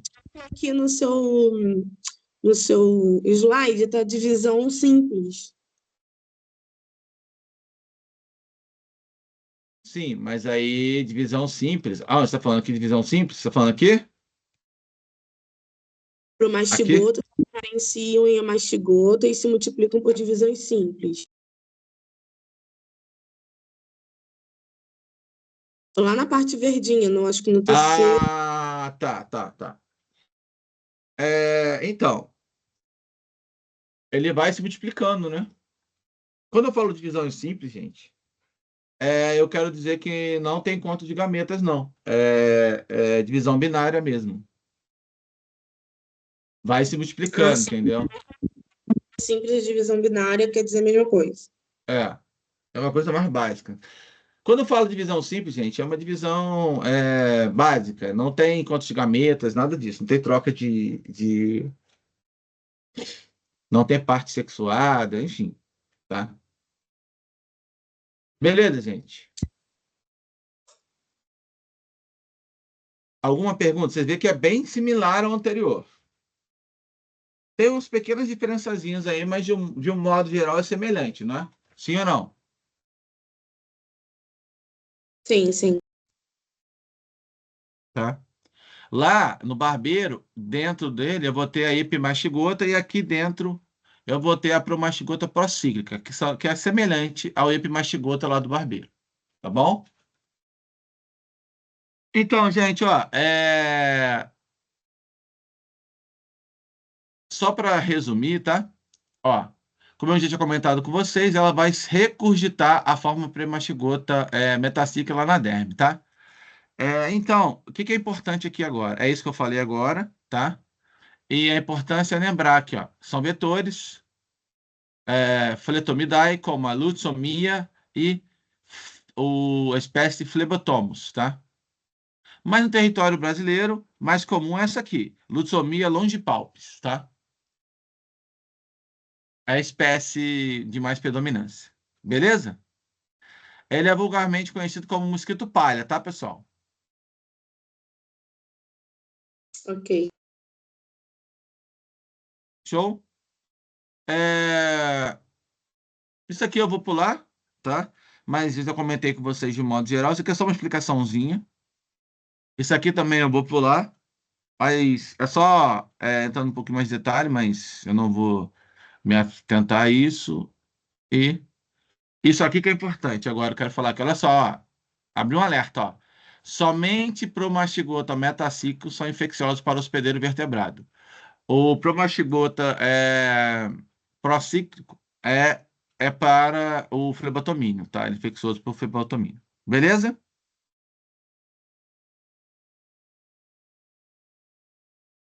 Isso aqui é só mostrando a questão das células fagocitando e tal, dentro do macrófago. Reparem bem que eu começo. Olha só, por que eu falo que é divisão binária? Ó, quantos tem aqui? Quantos tem aqui depois? 2. E vão se multiplicando, tá?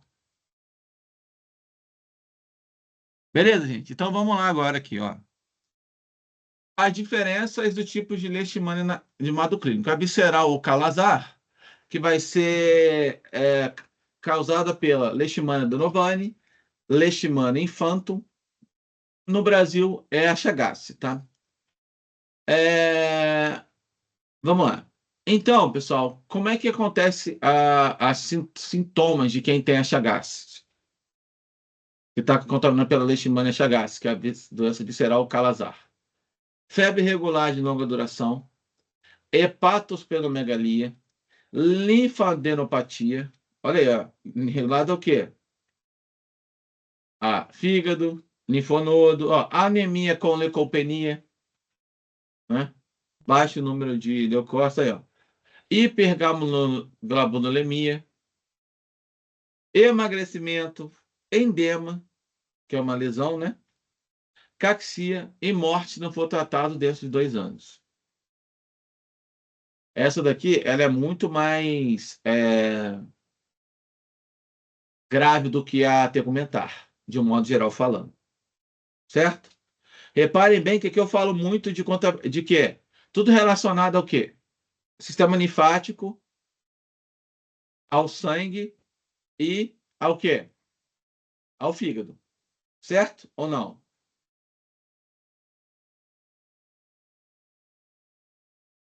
Certo, professor.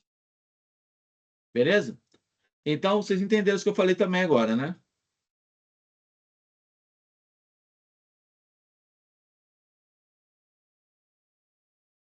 Sim, professor.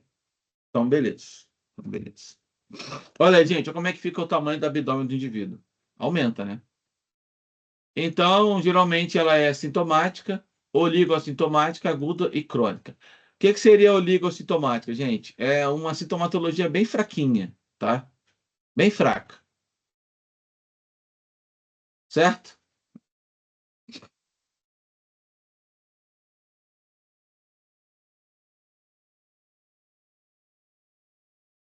Ó, já a minha cutânea vai acontecer, que é a tegumentaria, que é a tegumentar americana, é a infecção confinada na derme, pode gerar lesões ulceradas, tá? No Brasil aqui, ela pode ser causada pela leishmania complexa mexicana e brasiliense, tá? Então, brasilienses também, eu posso ter guianenses, chagace e Lansone, tá? Ou seja, são diversos tipos de leishmania, gente. É um leque enorme, tá? Olha como é que fica a lesão. Fica bem semelhante à lesão do barbeiro, não fica? Sim. Geralmente, para identificar, eu tenho que fazer uma biópsia. É feita uma biópsia nessa região, tá? Tanto nela quanto na do barbeiro, para poder saber, para você poder identificar. Então, leishmania cutânea é chamado de oriental sore, botão do oriente ou úlcera de Bauru. Tá? Tem vários nomes também. Olha aí, eu tenho também a mucocutânea, que vai afetar a derme, podendo causar úlcera, vai invadir a mucosa, destruir cartilagem, tá? Deu exemplo aí, de novo, da leishmania brasiliense, guianense, mexicana, enfim, tem várias outras também aí, né? Olha a lesão que causa, gente, lá na mucosa. Aí, ó. Mucosa da boca, nariz. O negócio é grave, não é mole não. Olha aí, ó, o menininho aqui, ó.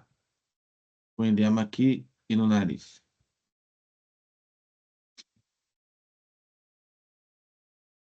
Pode gerar desse jeito também, ó. Cutânea difusa. Infecção na derme, formando nódulos não ulcerados. Ou seja, não é úlcera, não é nada grave, só que o problema é como é que fica o rosto. Pode seminar por todo o corpo e está relacionado à deficiência imunológica desse paciente. Geralmente, quem causa mais isso é a leishmania amazonensis, né? Olha como é que está o rosto do indivíduo.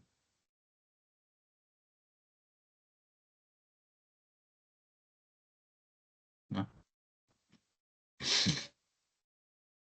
E, gente, eu tenho aí também, ó, a leishmania cutânea mucosas.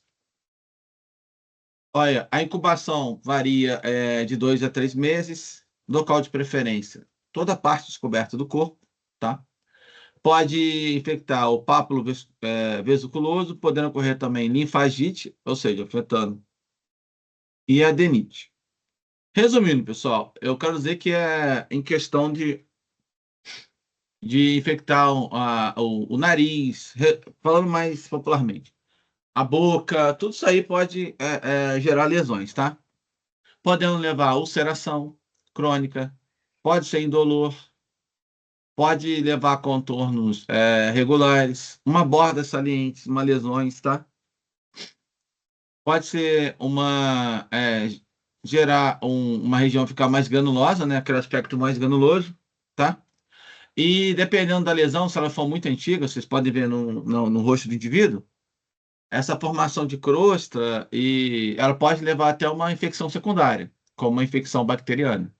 Aí, além do indivíduo ter um protozoário dentro dele, ele ainda vai ter uma bactéria ainda, para castigar mais ainda o coitado, ou a coitada. Beleza, gente? Por isso que é importante sempre tratar. Beleza, professor. Vocês viram o tamanho, o dano que causa a leishmania, né?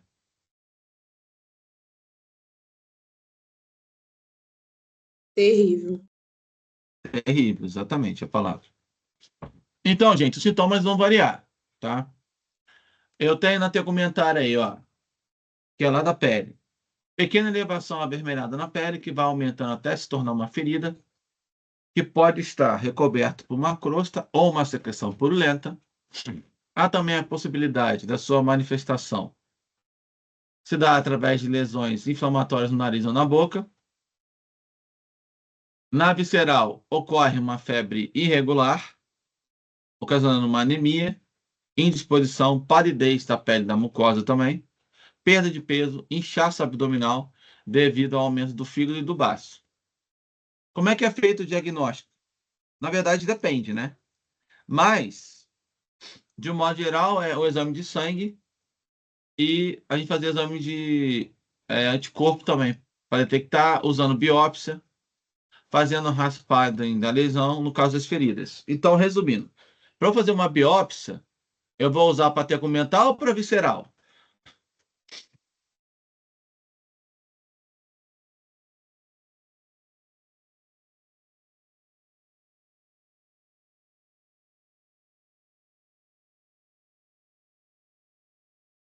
Para as duas, não? Não. Não, na tegumentar você tem como fazer raspadura. Isso aí. Então, Isso aí. Geral vai ter que ser exame de sangue. Na visceral, pelo sangue, mas você consegue fazer também tirando lá da medula. Vou falar já para vocês rapidinho aqui.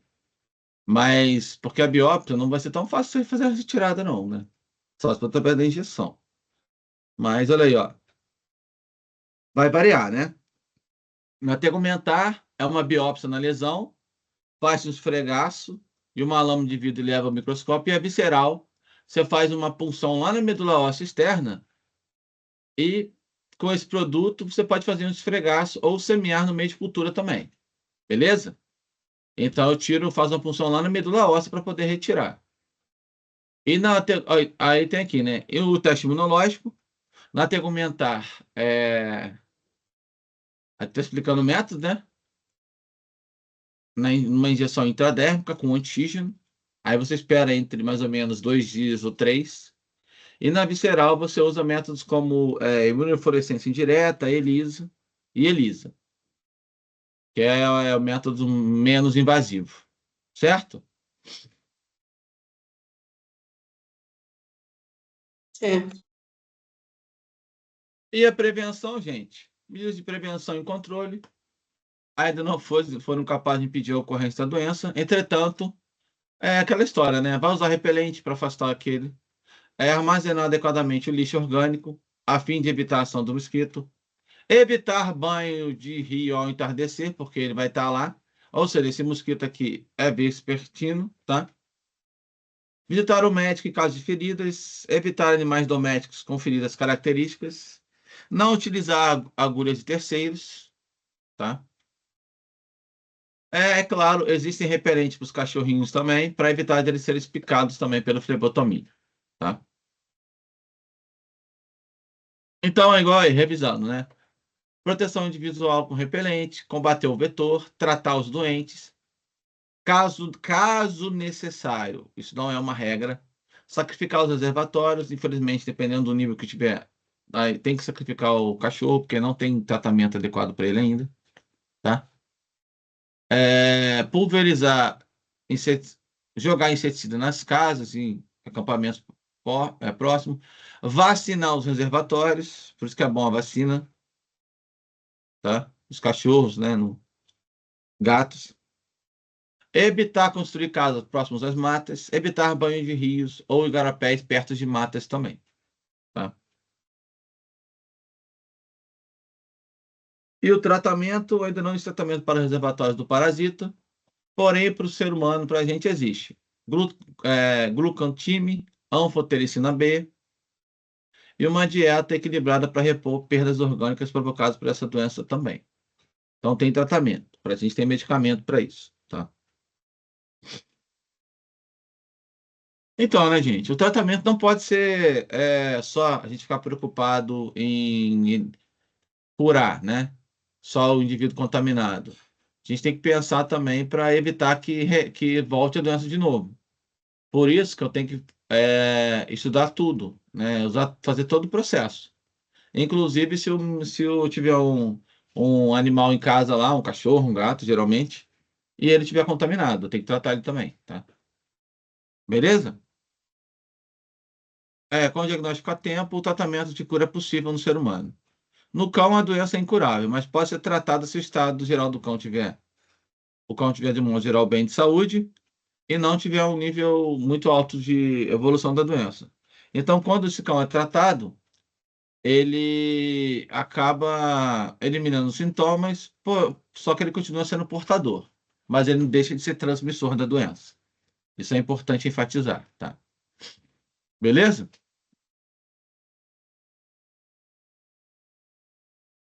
Beleza. Então, gente, aqui só uma ideia para vocês. O exemplo da cutânea espalhada pelo mundo, perdão, pelo Brasil, e a visceral espalhada pelo Brasil. Tá?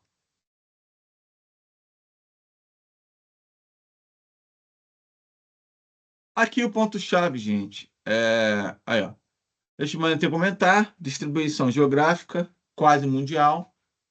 A maioria vai ser causada pela Leishmania brasiliensis, que ocorre apenas nas Américas. A fonte de infecções dos meios silvestres: roedores, endetados, marsupiais, carnívoros, humanos e equinos. Fonte transmissora: forma promastigota. Veículo de transmissão através do hospedeiro intermediário, tá? Via de penetração através de inoculação na pele, na forma, ou seja, na picada do flebótomo. Do flebótomo fêmea, só para deixar isso bem claro. Essa é a contaminação da leishmania tegumentar. E a visceral, geralmente é Chagas, aqui na região. Então, é tão importante, ó.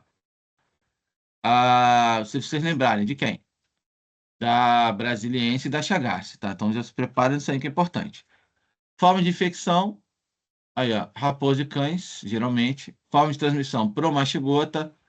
Veículo de transmissão, através do hospedeiro intermediário. Via de penetração, mesma coisa, através da picada do flebótomo, da fêmea do flebótomo. Tá bom? E aqui, gente, a gente tem um mapeamento mental para dar aquela iluminada na mente. Beleza?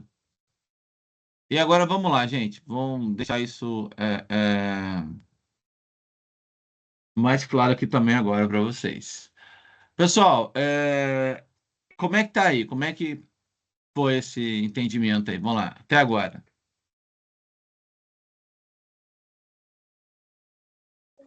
Bastante coisa, mas algumas coisas deu pra...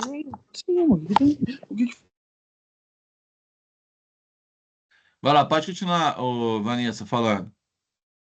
Que picotou você. Olha lá. Não, aqui é bastante informações, né? Falou, não dá para aprender tudo de uma vez, só estudando Não. não Uhum. dá. Mas, assim, deu para absorver bastante coisa, entendeu? É só mesmo os pontos que não deu para entender, pegar depois com calma, olhar de novo os slides e isso aí. Beleza. Fala para mim, qual foi a sua maior dúvida, a sua? Vamos lá. O que ficou um pouco mais arrastado para você? Não, por enquanto, assim, o que eu mais fico foi o que até a Natane falou, a parte do ciclo, né, os nomes complicados, porque a gente já tem aqueles outros ciclos das outras aulas que a gente precisa, né, fixar eles, e agora também. Mas eu acredito que a gente olhando direitinho, entendendo, né, que é mais a questão de compreensão, acho que depois que compreender e entender cada um, a gente vai saber diferenciar. Uhum. Não, o nome é com o tempo, gente. Mas assim, a minha preocupação é assim, vocês entenderam o ciclo de um modo geral? Como é que ocorre? Assim, o geralzão assim, dele. Basicamente, vamos supor, a doença de Chagas, pela picada, né, do barbeiro e lá a infecção do Não, xixi. peraí. Não, vamos lá. A picada do barbeiro só causa lesão, tá? Mas a contaminação... Pode continuar. na picada que eu falo, porque através dessa picada é que a infecção vai entrar, né? Porque você vai coçar. Sim. Show. E esse outro da picada do mosquito fêmea, né? Uhum. Atacar as células e quase mais parecido com o ciclo lá do Trypanosoma mansoni, não é isso? Isso. Não, Trypanosoma cruzi. Cruze. Na É. verdade, Você misturou aí, mas tá tranquilo. Vai lá, pode continuar. É normal. Isso é normal, gente. Vocês estão aprendendo agora, estão relembrando agora. É normal. basicamente é isso aí. Só depois mesmo pegando para estudar devagarzinho. Isso, mas vocês viram que eu sempre boto o mapa mental, vocês dão uma olhadinha no mapa mental primeiro, faz um mapa mental de vocês, conforme vocês vão estudando, para dar uma melhorada, né, para vocês entenderem melhor. Certo? Certo. Beleza, gente? Vamos lá. Alguma dúvida em relação a alguma coisa? Vocês querem complementar alguma coisa?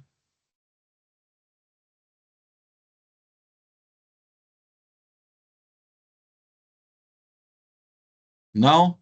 Porque eu tenho um negócio para mostrar para vocês, gente. Eu tive que fazer umas alterações aqui por conta de bater data de prova com a professora Silvia, tá?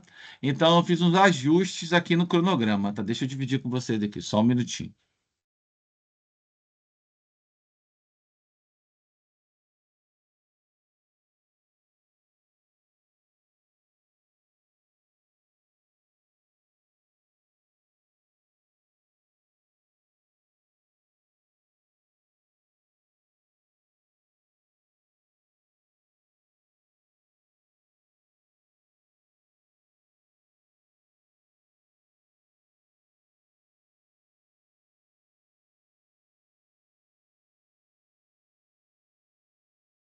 Vocês estão conseguindo enxergar aí? Sim. Então, depois eu vou trocar lá, tá? Mas só para vocês terem uma noção. Vamos lá, ó. Gente, eu fiz umas mudanças, tá? Como, por exemplo, ó. Deixa eu ver. Eu troquei a data da prática, tá? Lembra que eu tinha deixado uma prática lá para o final. Mas aí eu troquei a data. Eu joguei para o dia 13. Eu tinha deixado para o dia 27. Aí eu troquei a prática, tá bom? Depois eu vou marcar a prática, eu vou direitinho, vou avisar vocês. Mas aí eu troquei essa data da prática. Aí eu coloquei revisão no mesmo dia. Por quê, pessoal? Vamos lá. A minha prática, geralmente, é mais para vocês aprenderem a identificar mesmo, né? Alguns eumintos e protozoários, certo? Então, no mesmo dia a gente consegue fazer uma revisão, tirar dúvida, deixar claro algumas coisas, para quando vocês chegarem na prova, vocês não tiverem problemas com relação a isso, tá? Então, eu fiz essa pequena mudança, tá, pessoal? Beleza? Só essa pequena mudança para a gente poder deixar claro, tá bom? Certo? Tá, essa aula prática sua é no Polo 2 ou é em Gravatá mesmo? Então, na verdade, é em Bacaxá, porque a parasitologia está lá. Tá, então vai ser lá no Polo 2 de Porto da Roça. Não, no Polo 1. No Polo 1, tá? Em Bacaxá. Beleza? Ah, tá, Bacaxá, não Porto da Roça. Tá. Não, Porto da Roça não, é lá em Bacaxá. Porque a parasito tá lá. Tá? Mas daqui a um tempo tudo vai pro Polo 3, né, gente? Vocês sabem disso, né? Isso aí, daqui a um tempo vai tudo para lá. Isso não vai diferenciar, não, tá? Beleza? Gente, eu já baixei a lista de presença aqui. Só fazer uma pergunta a vocês que conseguem ver melhor do que eu. Por acaso, algum momento passou de 41 pessoas logadas? Eu não vi, eu vi só até 38, agora que eu tô vendo 40. Agora há pouco estava 41. Chegou a 43. Tá, então, Daniele, fala o pessoal que caiu nesse momento agora, que eu postei agora há pouco, pedi para mandar para mim no chat, no aula lá, tá? Porque depois eu vou passar olhando tudo no AVA. É como eu comentei com vocês. Porque quando eu for lançar tudo, acredito que lá para outubro, né, ou talvez em setembro, já começa a lançar no sistema as faltas. Aí eu vou adicionando, tá bom? É só pedir o pessoal que caiu aí e tal, teve problema com a internet, fazer isso, certo? Vamos lá. E, pessoal, então eu fiz essa modificada. Em breve eu vou mexer lá no cronograma, tá? Mas eu vou até mandar para vocês aqui também. Peraí, deixa eu botar aqui também. Ver se eu consigo. Porque aqui mudou, né? Agora não sei se eu consigo mais postar alguma coisa aqui. Não. Parece que não. Depois eu confirmo isso aqui direitinho. Mas, alguma dúvida, pessoal? Tirando. Eu acho que a aula da semana passada foi mais tranquila, né?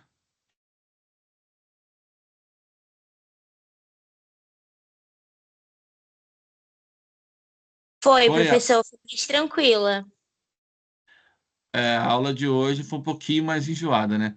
A primeira aula eu acho que vocês tomaram um susto. A segunda aula acho que vocês tomaram um susto, né? Porque a primeira aula também é mais geralzona, é mais light. Mas eu sei que a segunda aula vocês tomaram um susto, porque era muito nome, né? Foi logo 3 parasitas de uma vezada só. Realmente eu imagino que deu um pouco de impacto, né? Que é muito nome e tal. Eu imagino que. Muita informação. Eu sei como é que é. Eu sei como é que é. É realmente muita informação, né? E pessoal, como é que tá o seminário? Vocês estão começando a ver direitinho já? Já estão separando? Tá fluindo? Já sim, professor, tá fluindo. Beleza, beleza. Outra coisa que eu quero comentar com vocês, gente, aproveitem uma deixa do grupo. O estudo dirigido, vocês mandam para mim com o mesmo grupo, tá? Para P1. Que eu vou mandar, vocês vão fazer, depois vão me enviar. Combinado? Combinado. Tá? Depois vocês me mandam. É bom que vocês estudam para a prova também, aí fica mais fácil. Certo? Beleza? Certinho então, gente? Então tá. É, eu vou fazer o seguinte, né? Eu vou esperar mais um tempinho. Essa semana agora também vou começar a fazer uns ajustes nas provas. E vou. Talvez em conjunto eu já devo montar o estudo dirigido já, é, regulando isso para a gente poder. Para ajudar vocês também, facilitando, né? Vocês chegando antes, tendo uma ideia, como é que vai ser mais ou menos as questões da prova, para poder ficar mais fácil também para vocês estudarem. Tá? Vou ver como é que eu vou fazer. Não vou prometer fazer tudo por agora, não. Talvez eu vou montando algumas provas e vou montando aos poucos, tá? Beleza, gente? Tá bom? Mas a gente Obrigada. vai chegar lá, tá? E é isso, né? Certo?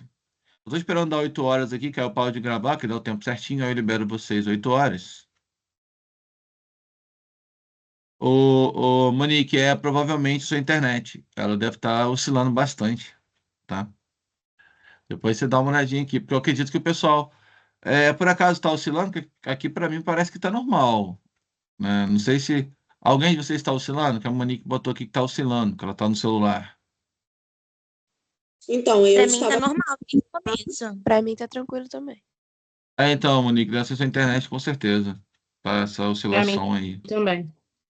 tá? Mas a aula vai estar gravada, aí vocês podem ficar um pouco mais tranquilos, ela vai estar gravada, vocês conseguem revê-la novamente, tá? Né? Beleza, a gente já falou, já mostrei para vocês, que eu mudei, depois eu vou trocar lá no grupo, lá no. Eu tô esperando só a confirmação também da professora Silvia em relação às datas, porque a gente estava batendo lá para poder. Porque aí a gente vai ter aquele esquema, gente. Até comentar com vocês já de uma vez, rapidinho, entendeu? Então, só para comentar. provavelmente, não sei se vai ser nessa primeira prática agora, mas na última prática vai ter uma semana, gente, que a gente vai ter aula como se fosse aula duplicada. Como assim? Vou explicar.